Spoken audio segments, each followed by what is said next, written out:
or welcome back to my channel. I'm Charnel at Char Reads Things, and today I want to talk about my favorite contemporary and literary fiction novels from the past few years. Let me silence my phone.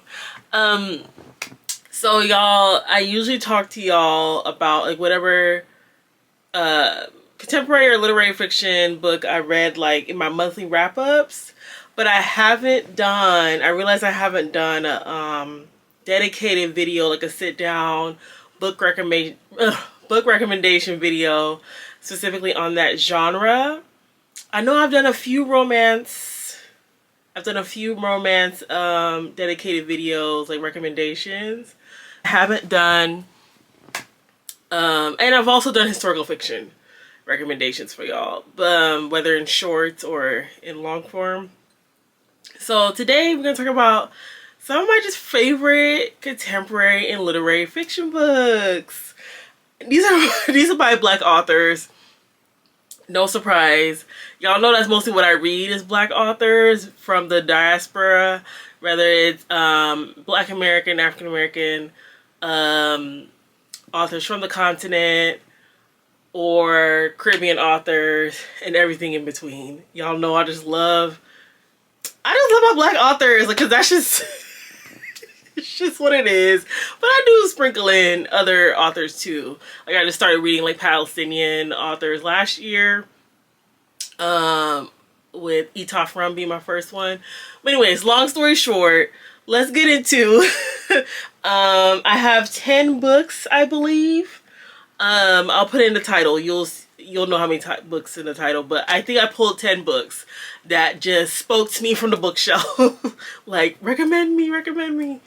So, here we go. So first off, I'm gonna start with Dele Weds Destiny. Oh, Charnel.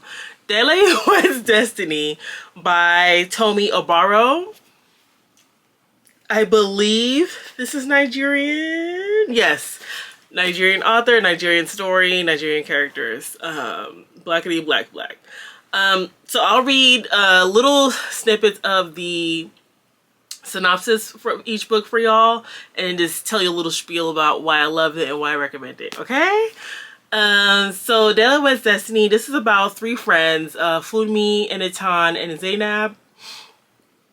They first met at university in Nigeria and become friends for life despite their differences. So Funmi is like the bougie, beautiful one. Enitan is more homely and grew up very sheltered. Oh, it's coming back to me now. Yeah, that's true. Enitan, she's more like homely, and she grew up as an only child with her mom, and I think her mom was a single mom too, and just raised her very sheltered, you know. And Zainab, she's very elegant, put together, and was raised in a home where her dad had multiple wives. Yes, her dad had 3 wives, I believe, but the one that was her mom passed away, so she was mostly raised by her 2 other moms. Yeah, so although they're all Nigerian, they're all in Nigeria, they grew up with very different backgrounds, and yeah, so they just go through life together basically. By the time we get to their story in the book, they are adults, and it does the author does flash back to like when they're in college and stuff. I think in the 80s, I believe. But, you know, we get the story of, I don't want to spoil it, but it's very good because their stories are just so interwoven. And we get the story of, I think 2 of their kids, like as teenagers and adults. And it's just a good literary fiction book. It's reminding me I need to look up more of Tomi Obaro's works, if she has more works. I just love this. Sorry, I know it sounds like really up into the camera. I really love this book. I kind of want to reread it. And I've seen other covers of it and read it. Okay, next is Frying Plantain by Zalika Reed Benta. I read this years ago, so I need to refresh myself, but I remember I loved this book. It is written... Okay, so that's what it is. So this book is written like... It's like interconnected short stories, kind of. It's not really like chapter 1, chapter 2. It's like... It's not really chapters, but it's like this. Like Snow Day. Like they are interwoven little mini snippets to build a whole story. And you know, you can see it's not that long. But this is a Jamaican Canadian read. So this is about Jamaican characters, Jamaican black characters growing up in Toronto, Canada, I believe. Yes. In Toronto's Eglinton West neighborhood. I don't know where that is, but it's in Toronto. It's in Canada. And a little snippet, because again, I need to reread this. I haven't read this in years. When did it even come out? I don't remember. But anyway, so Cara Davis is a girl caught in the middle of her Canadian nationality and her desire to be a true Jamaican, of her mother and grandmother's rages and life lessons, of having to avoid being thought of as too fast or too quiet or too bold or too soft. So the story is set in Little Jamaica, which is Toronto's Eglinton West neighborhood. Cara moves from girlhood to the threshold of adulthood, from elementary school to high school graduation, in these 12 interconnected stories. There you go. That's what I was trying to say. They are 12 interconnected stories to build the full novel of the book. And it does follow Cara's life through, like the synopsis said. It's like elementary school, like her and her group of friends, through high school and graduating high school. So it says, we see her on a visit to Jamaica, startled by the sight of a severed pig's head in her great aunt's freezer. Oh, country Jamaican folk, you understand. In junior high, the victim of a devastating prank by her closest friends. I remember that was trifling. And as a teenager, in and out of her grandmother's house, trying to cope with the ongoing battles between her unyielding grandparents. And it says this was the debut novel of Zalika Reed Benta. I need to go back to see if she has more to read, because I do remember I loved this story and I do recommend it. I still recommend it to people. But it was a good refresher reading that synopsis of what it was about. And yes, I loved it. And y'all know I'm going to big up my Caribbean authors, my Jamaican authors and stories as much as I can. So Frying Plantain is one that I highly, highly recommend. Next is another Caribbean Jamaican story, Hurricane Summer by Asha Ashanti Brownfield. I just read this one. I feel like I just read it, but it was in 2023 that I read this, and I still think about it. What's funny is I read it on KU. I read it on Kindle Unlimited in 2023, and it popped in my head. So I read it for free basically. It popped back into my head like 2 weeks ago, and I was like, oh wait, I want to reread it. So I literally just ordered it. It just came. So yeah, so this one is about it says Tilla has spent her entire life trying to make her father love her, but every 6 months he leaves their family and returns to his true home, the island of Jamaica. When Tilla's mother tells her she'll be spending the summer on the island, Tilla dreads the idea of seeing him again, but longs to discover what life in Jamaica has always held for him. In an unexpected turn of events, Tilla is forced to face the storm that unravels in her own life as she learns about the dark secrets that lie beyond the veil of paradise, all in the midst of an impending hurricane. You guys, this story is heartbreaking. It's it breaks you apart, but puts you back together. Like some sad stuff happens in this book. And keep in mind that just like Frying Plantain, this is about a young girl. She's like, I think in the book she's like she must be like 15, 16, or 17, but she's in that cusp age of teenagehood, where she's like way more aware of like what her family really is like, her mom is really like, or her dad is really like, and as you can probably tell, her dad is trifling. But I highly recommend this story. I still recommend it to people to this day. And it's just a really good contemporary fiction novel. Just really good. And it's set in Jamaica. Most of the book is set in Jamaica. So is All the Lonely People by James McBride. No, wrong male author. By Mike Gale. Why did I think it was James McBride? But yes, this is All the Lonely People by Mike Gale. Y'all, it's a little damaged, but it's still a good book. But this one was so good. Again, I feel like I just read this, but I think I read this in like 2022 or 23. But I think this is considered contemporary fiction.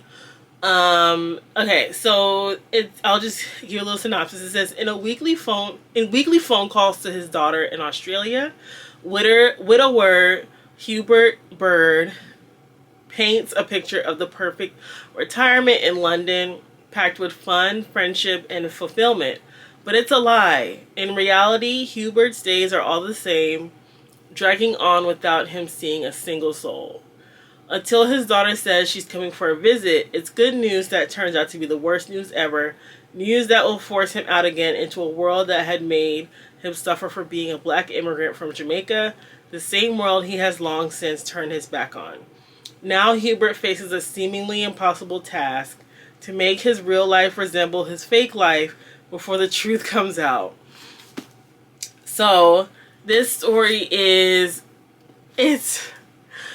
it is sad, and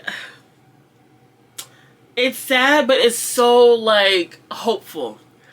Because and another thing is, I don't know about y'all, but for me, I hardly see stories where the main protagonist, the main character, is an elderly person. Not even just an elderly person, an elderly immigrant black person. So we get to see like life through their lens. So Hubert is he's black, he's immigrant, and he's elderly. I think he's like 80 in this. So oh yes, that's what I was saying. I don't think we really get to see a lot of protagonists or main characters be people of a certain age, just elderly. But this was like a good way to like look into I know the author is like writing fictionally, but I just feel like it was a good way to get a perspective of a man of a certain age. It was sad, but it was just so hopeful. Hubert's story was just so hopeful, and I just loved it. And I kind of forgot about this book, but I was looking through my bookshelves. I'm like, oh yes, I loved this book. Did I say it was British? It's like Jamaican British perspective. That was Hubert's identity, and there were some twists and turns in this too. So you get like some plot twists and stuff. So it was pretty cool. So I highly recommend All the Lonely People. And again, this is reminding me I need to look into, because I loved his writing too. I need to look to see what other books Mike Gale has. I actually think I know of one that I saw on Book Outlet, but I think it was sold out. I forget, it's something about the Museum of Ordinary People, something like that is the title. So I need to get back into his writing, and yeah, highly recommend it. I'm sensing a theme because this is another one that is Jamaican British. Y'all know I just love Jamaicanness. I love my Jamaican identity. So it's like I subconsciously seek out that Jamaican immigrant experience in my books. That is so crazy. Anyways, this is People Person by Candace Carty Williams. She's also the author of Queenie, which I also loved. I know a lot of y'all don't get to fighting me. I know y'all like to tussle about Queenie, but I liked Queenie. I actually loved Queenie. And I watched the show. I read Queenie like, I want to say like in 2019. When did it come out? Don't let me get to lying. Because I remember reading it on my commutes to the office, and this was before COVID. It must be 2019 I read Queenie. And I loved Queenie. And I didn't know till years later, since I was like really into this world, like the booktube and bookstagram world, that a lot of y'all don't like Queenie. But don't fight me. I loved Queenie. Anyways, here's People Person by the same author as Queenie. And I will say, for different reasons, I love People Person more than Queenie. But again, I still love Queenie. But from Candace, the author, I love People Person. Loved it. And you can see the growth of her writing from Queenie to People Person. So, this one is, I'm going to read you a little synopsis. It says, if you could choose your family, you wouldn't choose the Penningtons, our father, our mother's five children. Dimple Pennington knows of her half-siblings, Nikisha, Danny, Lizzie, and Prince, but she doesn't really know them.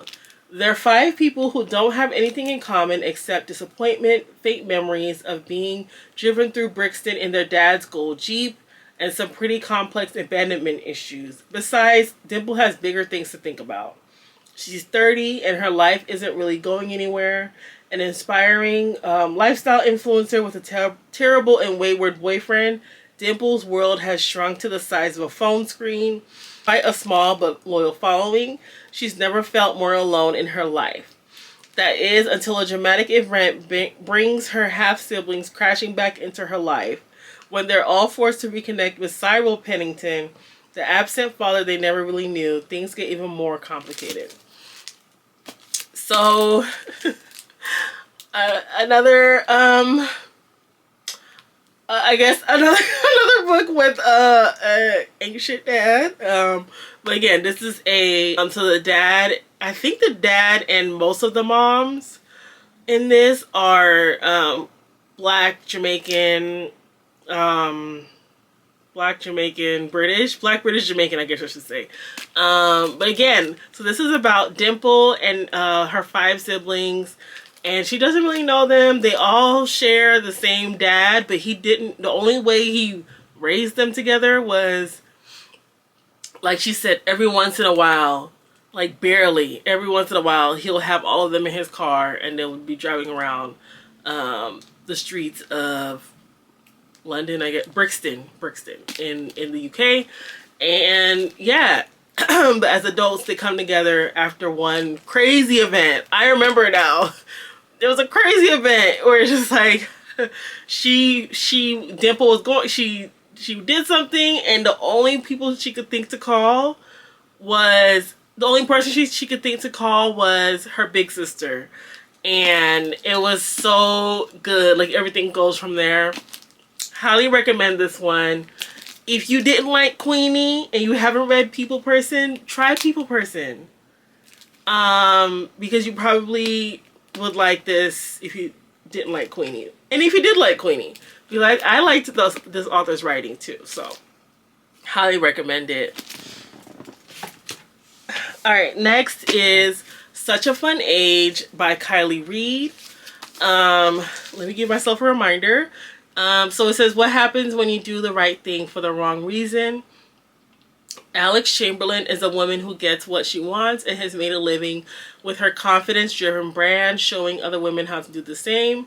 So she is shocked when her babysitter, Amira Tucker, is confronted while watching the Chamberlains' toddler one night, walking the aisles of their local high-end supermarket. So, the security guard in the supermarket thinks that... yes, he thinks that Amira which is a black girl, is like kidnapping the little girl or something like that. Or just doing something shady with the like little girl because she's a black woman with a little white girl, like who's like 3 or 4 years old. So the book goes from there. Oh, it's dusty. The book goes from there, and we get the story of Such a Fun Age, and it was. I would say like this is I think it's considered literary fiction because the prose is, or like the idea behind it is what, I don't know, I guess like what does race and class have to do, like it's like examining race and class, because yes, Alex is a white woman, and she spelled her name Alix. She's a white woman, you know, with a wealthy background. She's wealthy. She's a lifestyle guru, something, something, something. And then Amira, who's not even that much younger than Alex. They're maybe like 10 years age difference. I think Alex is in her 30s, so I'm wrong about that.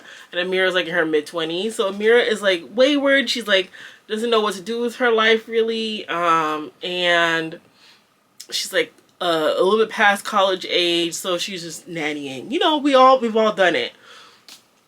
And examining the repercussions of their backgrounds, basically. And yeah, I liked it. I know a lot of people don't like Such a Fun Age, but I liked it. And I liked Kylie Reed's writing in this. And I recommend it if you are in that mood to like just examine humanity, basically, because we get to see basically the fallout of all that, of Amira, you know, basically being racially targeted in the grocery store, and the way that Alex dealt with it was strange. The way the husband dealt with it was strange, and even some of the things that Amira did were strange. It's like you just want her to like. Okay, let me not spoil it for y'all, because if you read this or if you read it, you will know what I'm talking about. It's like all characters are morally gray to me. All the characters are morally gray except for the little girl. She's a little baby. She don't know right from wrong yet, you know. So yes, I recommend Such a Fun Age. It was one of my, actually the book club that I've been a part of for a couple years now. That was like one of our first reads. I think it was our second read. So it was a good discussion. I do remember that. It was a good discussion during book club because we were all irritated with different people in the book. I remember that. So it will open you up to get comfortable talking about characters in a book, definitely. So if you have a book club, I recommend y'all read Such a Fun Age. Next is Yinka, Where Is Your Husband? By Lizzie Damilola Blackburn. And I know it sounds like a romance, but this is more like a contemporary literary fiction, even with the background of romance. So it's like so much stuff that goes on in this book, and I love it. So as you could probably tell, this is a Nigerian, yes, this is about a British Nigerian woman, and her family, because it really does explore, it explores like how the familial expectations and cultural expectations you have in a new world, basically, because it's, you know, Yinka, she's growing up, or she grew up as a black woman in England, but she has, when she goes home, you know, to her family, she has a strong Nigerian community around her that's expecting her to uphold those cultural and traditional expectations they have for her. So let me read a little bit. So it says, meet Yinka, a 30-something Oxford-educated British Nigerian woman whose mother's constant refrain is, Yinka, where's your husband? So it says, Yinka's Nigerian aunties frequently pray for her delivery from singledom. Her work friends think she's too traditional. Her girlfriends think she needs to get over her ex already, and the men in her life, well, that's a whole other story. But Yinka herself has always believed that true love will find her when the time is right. Still, when her cousin Rachel gets engaged, Yinka commences Operation Wedding Date, aided by a spreadsheet and her best friend. Yinka is determined to succeed. Will Yinka find herself a husband? And what if the thing she really needs to find is herself? So you guys, like everything I just said before with the synopsis applies.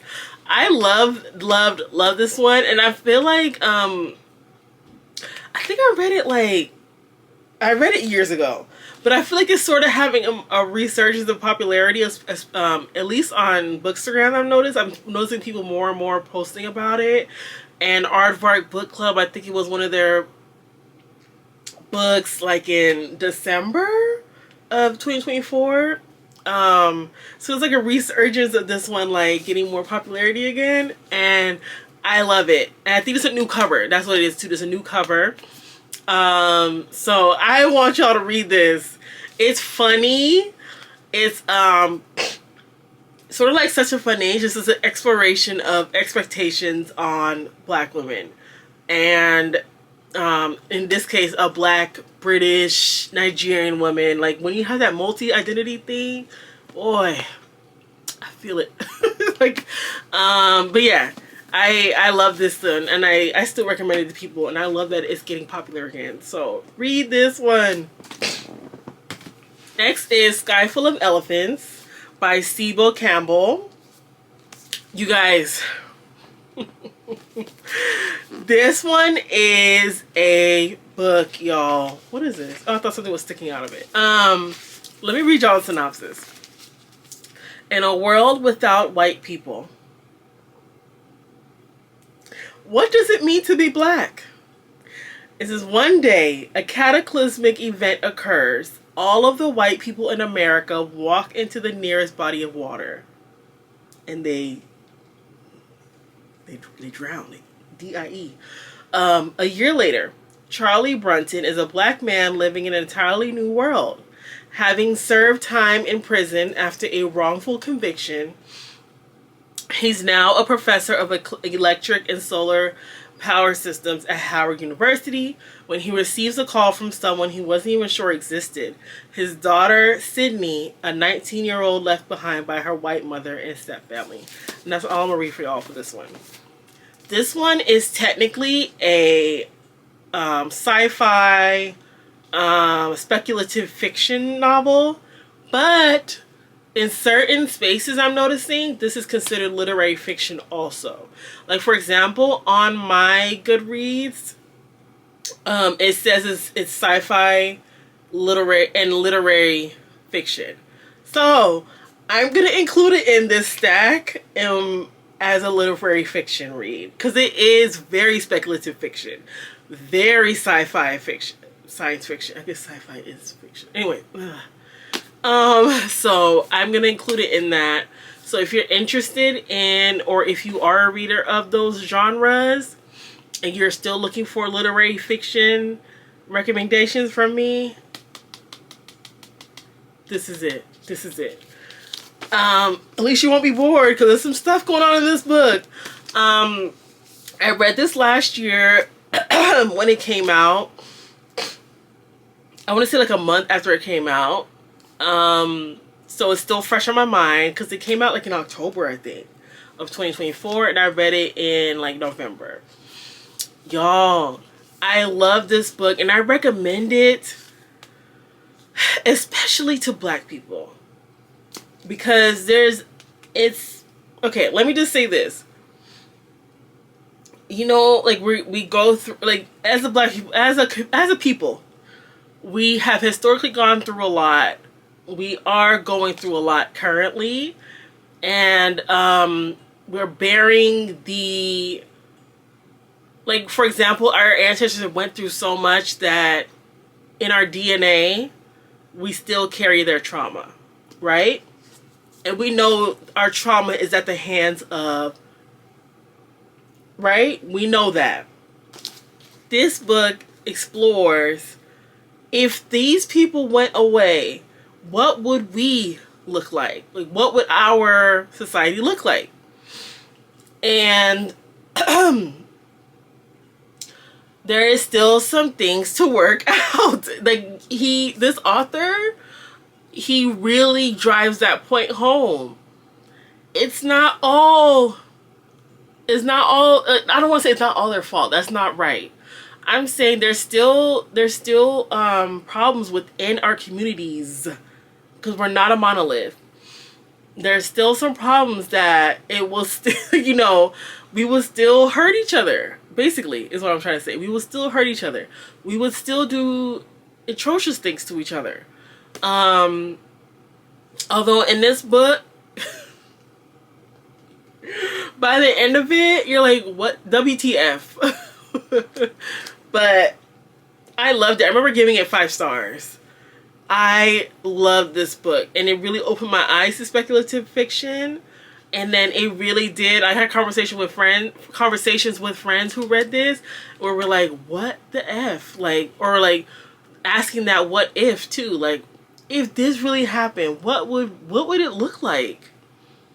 And it kind of forces us as Black people to examine, in our community, in Black people's community, there is still, like, we need to work on those things that he explores in this book. Yeah. Community is everything. That's all I can say. It's just like Parable of the Sower. Remember I said, like, that book, the main point that drove home for me was community is everything. This one does too. I feel like this is like the stepson of Parable of the Sower. I feel like that. Anyways, long story short, Sky Full of Elephants. It's a recent release. Speculative fiction, sci-fi, literary fiction, all in one book. Love it. Is Wahala by Mame. This is a British-Nigerian book, and she's a British-Nigerian author. And this one is kind of similar to Daily Wed's Destiny, but a little bit more unhinged. So if you're in the mood for that unhinged literary fiction, this is your book. So it says, the incisive and exhilarating debut novel following 3 Anglo-Nigerian best friends and the lethally glamorous 4th woman who infiltrates their group, the most unforgettable girls since Carrie, Samantha, Charlotte, and Miranda, Sex and the City. Okay, so the 3 main friends is Ronke. She's married. Wait, no, she's not the one that's married. She's dating a guy, and she wants him to propose. Boo has everything that Ronke wants. So Boo has the husband, the beautiful children. No, she has 1 child, but she feels unfulfilled because I went through this too. Like, you feel like there's that first 2 years after you have the baby, your mind shifts to where, like, you kind of forget who you are, and you're kind of trying to find yourself again. Like, you're trying to find your identity outside of mom. So Boo's going through that, and then Simi. So it says Simi is the golden one with the perfect life. No one knows she's crippled by imposter syndrome, and tempted to pack it all in each time her boss mentions her urban vibe. I've been there. Her husband thinks they're trying for a baby, but she's not. Womp. And then the girl who comes in and wrecks it all is Isabel. At first she seems she's bringing out the best in each person. But the more Isabel intervenes, the more chaos she sows, and Ronke, Simi, and Boo's close friendship begins to crack. So yeah, so this book I remember was funny. A little crazy because Isabel, she sows some seeds into them that you're like, as the reader, you're like, girl, you don't see that she just lied, or whatever the case is. Whatever the case is. So yeah, I highly recommend this one if you if you just want like funny writing, good writing, and that story about like friendship, sisterhood, and all those things. So I recommend Wahala. And this is another one I heard a lot of people didn't like, but I liked it. Maybe I'm just easy to please. I don't know. I liked it. Next is Mame. I still don't know if I'm saying that right, and it's a shame because I read this a few years ago and I should have been looked up how to really say it. But I think it's Mame by Jessica George. This is a Ghanaian British. Yes, Ghanaian British. See, I don't just read Nigerian and Jamaican. I read other parts of the diaspora too. Okay, so it says Mame has many meanings in Twi, but in my case, it means woman. It's fair to say that Maddie's life in London is far from rewarding, with a mother who spends most of her time in Ghana, but yet still somehow manages to be overbearing. Maddie is the primary caretaker for her father, who suffers from advanced stage Parkinson's. At work, her boss is a nightmare, and Maddie is tired of always being the only black person in every meeting. When her mom returns from her latest trip to Ghana, Maddie leaves with the chance to get out of the family home and finally start living. A self-acknowledged late bloomer, she's ready to experience some important firsts. She finds a flat sharer, says yes to after-work drinks, pushes for more recognition in her career, and throws herself into the world of internet dating, but it's not long before tragedy strikes, forcing Maddie to face the true nature of her unconventional family and the perils and rewards of putting her heart on the line. So this is a contemporary fiction, and it's very coming of age. Even though Maddie is in her 20s in this story, it's very coming of age still, because like it just said in synopsis, she is a late bloomer. So you get to see her discover first, get to see her discover basically just who she is outside of that family caretaker, basically. And there is some sad and probably triggering parts in terms with her father. Like again, like he has this debilitating disease, so he can't do anything for himself because it's like advanced stage. So Maddie does, she takes care a lot to do with her dad, and her mom is just like out of sight, out of mind. So yeah, I love Mame. I loved it, and I kind of want to reread it, and it's a pretty cover, but it's just a really, really good book in terms of, just like Yinka, Where's Your Husband? This one is also, she's also going through similar things as Yinka in the other book, where Maddie is, there's expectations on her, like in terms of tradition and culture within her Ghanaian culture, but she's again a girl who grew up and has lived most of her life in London. So it's like that those identities are conflicting. So we get that backstory too, and then backstories of romance and things like that. So read Mame. I loved it, loved it, loved it. Okay, y'all. So those are all the books that I'm recommending. Oops, I just shook out, my bad. So these are all my it's not all of them, because there could be more, but I don't want this video to be 20 hours long. But those are the ones that just stood out to me as I was looking through my bookshelf. But yeah, so these are 10 books. Literary fiction, contemporary fiction, and they're all by Black authors. Happy Black History Month, y'all. I forgot to say that at the beginning of the video. But happy Black History Month. I hope it's going well for y'all. All of the cultural impacts we're still making, like Kendrick Lamar's halftime show. I'm still thinking about it, y'all. Beyonce. Everything Beyonce. And everything else that we're, you know, all other things that we do to find joy. So here's all my book recs for now for Black contemporary fiction and literary fiction books. I'll see y'all in the next video, and thank you for watching as always. Bye y'all.